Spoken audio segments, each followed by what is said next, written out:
comment faire durer l'amour sans aller à la lassitude ou la tromperie. C'est hyper facile, il n'y a pas plus simple. Je vais te plier le game sur l'amour. Tu augmentes la liberté de l'autre. Drop the mic. C'est tout, c'est tout. L'autre, il est libre sans toi, d'accord? Il a une marge de liberté.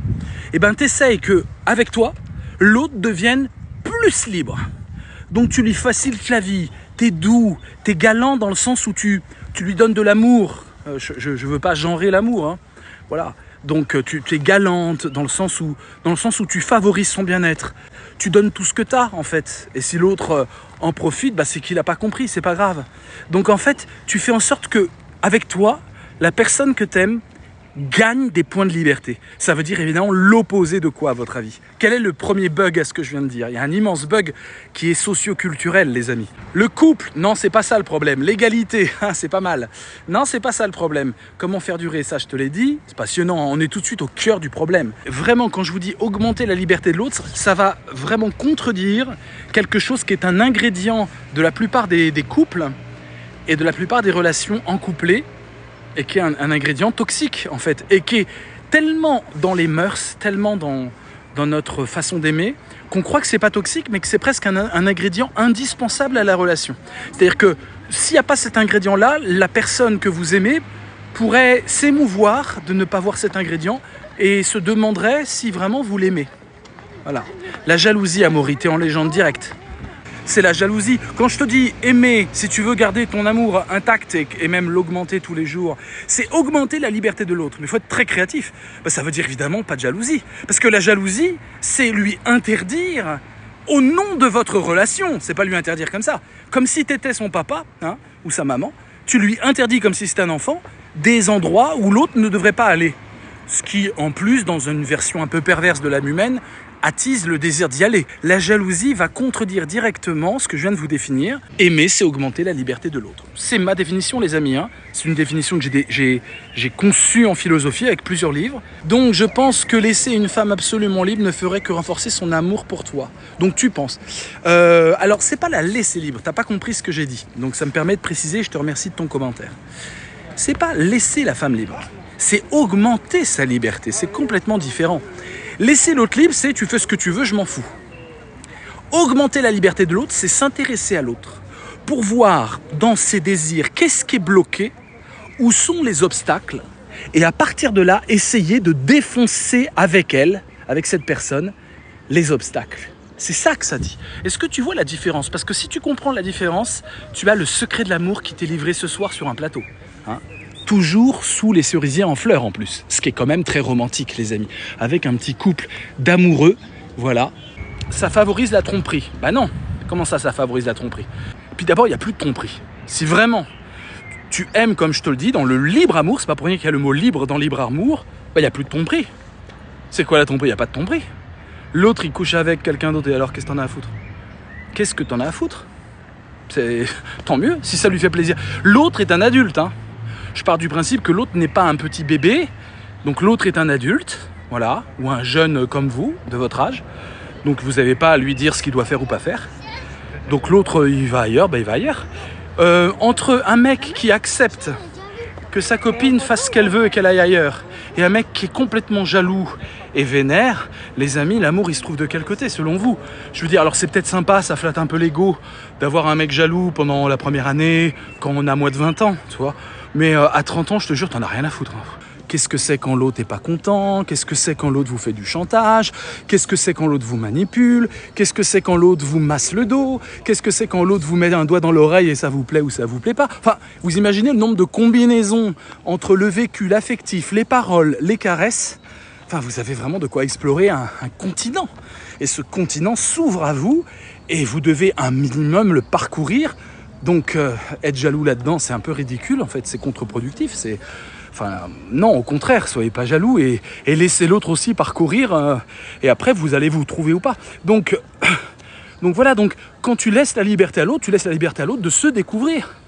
Si tu bloques la liberté de l'autre au nom de ta peur de te faire abandonner, donc c'est vraiment le bébé avec maman, hein, la peur de se faire abandonner, il faut que vous soignez ça, les amis. C'est bébé avec maman, hein.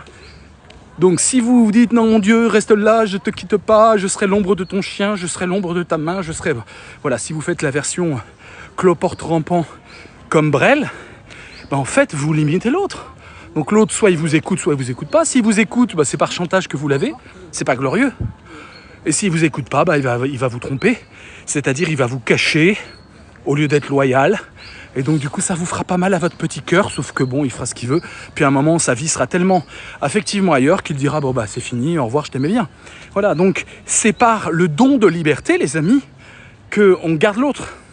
C'est pas du tout en essayant de l'entourlouper pour restreindre sa liberté.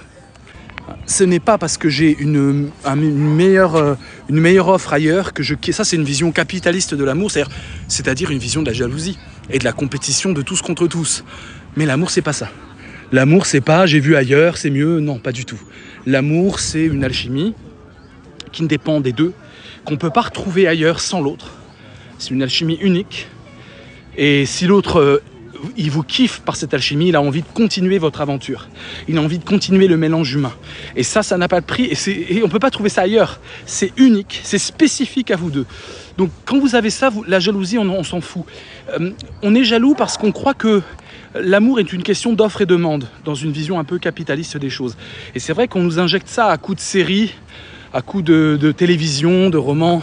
On nous injecte dans la tête une vision quantitative de l'amour. Mais c'est pas quantitatif l'amour, ça se saurait les amis. Bon, je me pose un peu, j'ai trop chaud, excusez-moi. L'amour, ça tient chaud. Bon, on était censé philosopher sur le bac là. Putain, c'est pas sérieux là. Oh là là, c'est trop passionnant l'amour. Franchement, tu m'as retourné mon mindset. Merci. Bah super, on va continuer. Hein.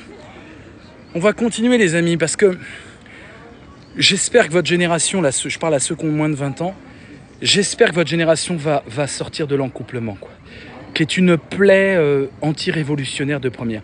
Parce qu'à partir du moment où on est en couple et qu'on se dit je vais faire ma vie avec l'autre, etc., on tombe dans le capitalisme de consommation.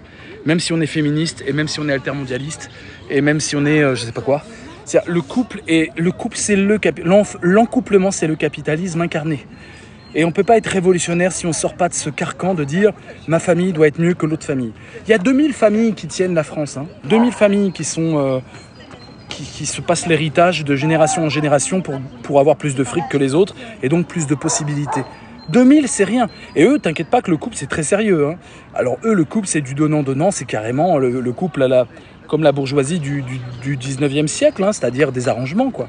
Des arrangements. Ils font des rallyes, il faut que les enfants se rencontrent entre eux. Il faut surtout pas qu'il y ait un mec qui n'est pas de leur caste, qui déboule et qui renfole la fille ou une fille qui renfole le mec.